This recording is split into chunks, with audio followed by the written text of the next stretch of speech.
Football's back and it feels so good. If I could go to every game, then I so would. Cause ain't no party like a tailgate party, cause a tailgate party don't stop. Propane grill cooking fire. Excited? We're back. Football season is back. I'm crazy excited because I have nothing else in my life, like all of you. So we all share that. But it's a new year. Feels good to be back. I got my slug facts in hand. I got my wits. I got my performance-enhancing drugs. We're all ready to do this. Now, I'm going to go ahead and do what I do best and break down the matchups using slug facts to back me up. And then I will be making fun of some of your teams. That's just how it's going to go. But, hey, I poke fun at myself, too. For instance, this shirt, it's not so great. Maybe like 8 out of 10. Not even a 10 out of 10. So, anyways, on to the matchups. Week 1 felt a little anticlimactic compared to all the other weeks since no win was very close. Everything was kind of a blowout. According to the slug facts, no game was decided by less than 10 points. So, I think there's a clear divide between the haves and the have-nots, and what we're talking about having and not having is intelligence. Let's talk about it. I shot the Schlereth versus the Black Unicorns. By the way, Chris, name's alright. Name's okay. Whatever. Black Unicorns. Oddly enough, we're finished off by the Black Unicorn, Martellus Bennett. That's pretty interesting. Stephanie, change your fucking name. But the champ, yeah, he starts the season with a victory and is pretty convincing. The only thing missing from this matchup was actually a casino elevator because Stephanie got beat the fuck up by Chris. Ironically enough, Stephanie did not realize that this was a PPR league and drafted Alfred Morris and Frank Goris, her RB1/2. It could get better, but I'm saying the lows are going to be low. Eddie Lacy got a concussion, so as you know, James Starks went for 100 points on the waiver wire, just like every year. But I'm kidding. Lacy, I heard, was going to be alright, and also Chris has 1,000 running backs on his roster, so he shouldn't need to worry about that. Moving on to the next matchup, Hide Your Weed, Hide Your Wife versus Keenan and Bell. A solid, low-scoring matchup. I don't know what happened. Both of our teams suck, maybe.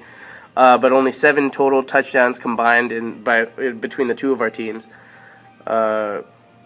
Slug fact, Hide Your Weed, Hide Your Wife maybe should focus less on hiding and more on finding a capable running back too. Hey, issue addressed. I don't know why that was such a big deal. Woodhead had a strong 11-yard total performance on the day. That sucks. Trade alert. Luka traded away Rob Gronkowski for Fred Jackson and Emmanuel Sanders, so he's addressed his depth at both of his formerly terrible positions. He didn't address his tight end depth, so he's still got Mercedes Lewis. I don't know why he didn't want some stellar tight ends from the tight end store, motherfuckers. I'm taking all offers. You want some of that Kelsey? You want some of that Dwayne Allen? You want some of that? Oh, tight end store is open, baby. You ready for it? Now, Luka was the only team. Fun slug fact. Luka was the only team to have his keepers from last year get him 0 points. Just as an aside. But Luka, you're on to better days. You're gonna have a better day next week. Not this week, maybe, but maybe next week. Moving on to the next matchup: Romo Arigato Marquise Robato versus the vaunted Football Reference, Randy. Max was. Alright, let's talk about Randy first. Despite Randy having the #1 fantasy defense this week, he falls so hard to Max. Did not do well. Randy started 3 running backs, and they combined to get 67 rushing yards. Your running back situation is basically as bad, if not worse, than the situation in Iraq right now. If you don't know what that is, have some asshole at work tell you about it. But Bernard Pierce actually scored the first negative point performance for Randy. Congratulations, Randy. Negative points are hard to get in fantasy football. But you did it. You did it. Randy. And Max's team, what can I say? It had a good week. Max neglected to let me know, neglected to write about his stupid fuck trade, but pounded on and on about Luka's trade. So Max's trade was Marcus Colston, a wide receiver 2-3, and Kristen Michael, who I believe was just dropped, for Lamar Miller and Marquise Lee. Both guys who will 100% sit on a bench this entire year, and next year, and every year.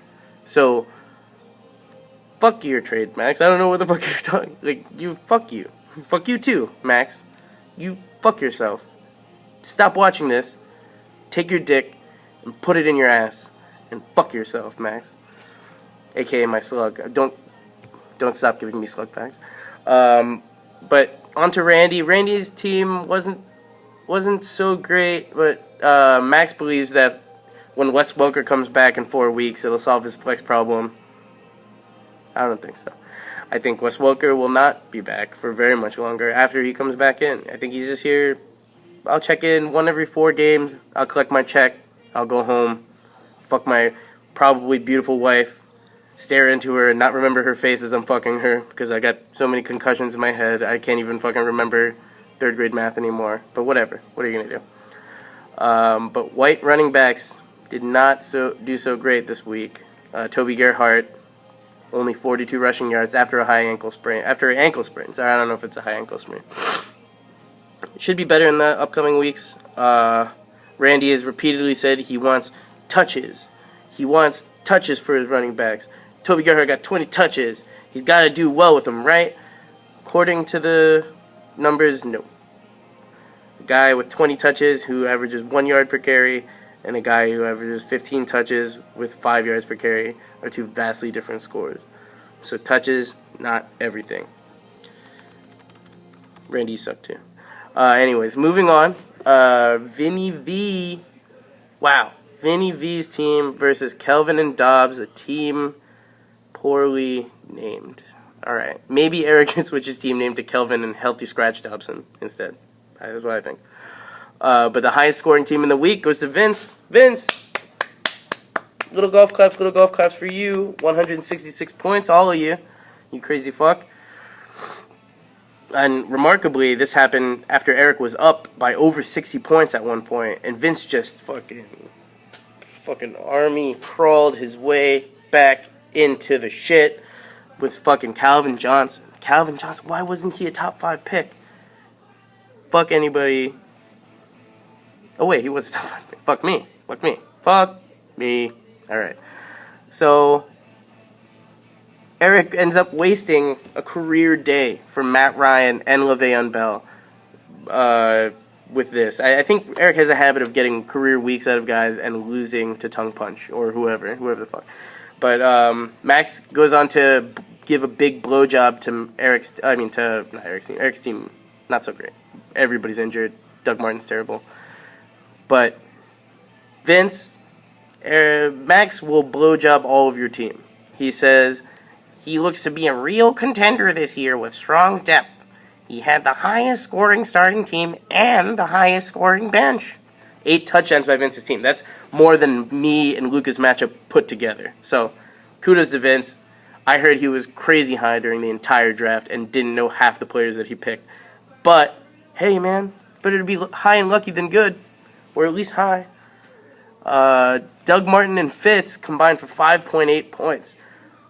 2nd and 3rd round picks for Eric that could be busts this year. I didn't realize he had Larry Fitzgerald, but Larry Fitzgerald is... I don't think he's going to be anything more than a wide receiver 3 this year with some good games but more not good games. Max finishes it off with #down with Trizai. It's going to be tough. You're going to take on only one Trizis this week, but we'll see what happens in the coming weeks. Moving on to Gino911 versus Poops Curse. Gino911, I really hope he keeps Gino the whole year just so he can keep that name. Or the other way around. I hope he keeps the name so that way he has to keep Gino the whole year. I'm a Jets fan myself, and they'll find a way to let you down, Brabson. I don't know. He'll find a way to do it. But Chris fails to crack 100 points. Feels like last year already. Brabson leads the league in total touchdowns with 9. So kudos to Brabby Brab. And this is the biggest blowout of our week, with Brabson winning by 68 points. A true beatdown. Ray Rice would be proud. And the only person not to get at least 10 points for Brabson was his first-round pick, Des Bryant. So, got to be better days ahead for that team. As for Chris's team, there's not so much to say. Jamal Charles had a bad game. There was a couple maybe a bad decision here or there. I can't really think of one off the top of my head. But Rod Streeter being on your bench scoring more points is never a good time for anybody. But yeah, you got better days ahead, Chris. Aaron Rodgers, Jamal Charles, someone's going to start scoring some fucking points for you.